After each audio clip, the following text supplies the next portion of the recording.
যে কোনো টপিক নিয়েই হয়তো আমি কথা বলতে চাই না। যখনই সময় পাবা পচা আলুর নামে ইচ্ছা মতো বলতে থাকবা। আবারও কথার লড়াইয়ে জড়ালেন ঢাকাই সিনেমার দুই চিত্রনায়িকা অপু বিশ্বাস ও শবনম বুবলী। সম্প্রতি প্রযোজক ইকবালের সিনেমা থেকে সরে দাঁড়ানো প্রসঙ্গে শাকিব খানকে নিয়ে সংবাদ মাধ্যমে একটি বক্তব্য দেন বুবলী। যে বক্তব্য টেনে বুবলীকে খোঁচা দেন নায়িকা অপু বিশ্বাস। কারণ আমার প্ল্যানিং কিন্তু আমি সরাসরি দাবি করেন যারা শাকিব খানের সমালোচনা করেন তাদের সঙ্গেই সখ্যতা বেশি বুবলীর। অপুর এই বক্তব্যের বিরোধিতা করেছেন বুবলী। সংবাদ মাধ্যমকে দেয়া সাক্ষাৎকারে এই অভিনেত্রী বলেন, উনি অর্থাৎ অপু বিশ্বাস নিজের নিঃশ্বাসের থেকেও বুবলী নামটা বেশি নেয়। সব জায়গায় শুধু বুবলী বুবলী।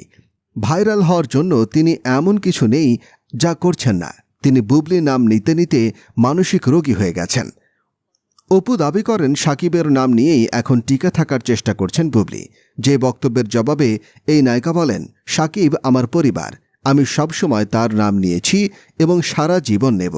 পরিবারের সদস্যের নাম নিতে কেউ কখনো ক্লান্ত হয় না, তবে যাদের স্বার্থ থাকে তারা ক্লান্ত হন।